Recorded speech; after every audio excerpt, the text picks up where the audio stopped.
Derap laju asap knalpot mobil mewah melintas. Debu jalanan menyelimuti wajah-wajah penuh harap.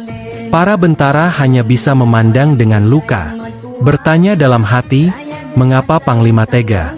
Anak-anak sekolah melangkah tanpa jajan sepeser pun. Sedang para panglima melaju di kemewahan tak terhitung.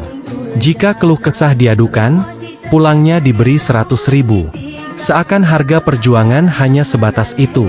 Panglima menuntut hak damai yang katanya belum terpenuhi. Tapi hanya mereka yang menikmati hidup serba mewah ini. Bentara yang setia masih berjuang dalam kepapaan. Sedang Panglima melupakan janji di tengah kemewahan. Ya Allah, adilkan perjuangan ini bagi semua. Jangan biarkan mereka yang setia terus terhina. Kembalikan hati para pemimpin pada jalan kebenaran. Agar damai Aceh tak hanya menjadi mimpi yang ditinggalkan. Dukung channel ini dengan hadiah di kolom komentar. Dan dengan membeli produk snack Viran dan tas keren beli 1 dapat 4 di keranjang kuning ini.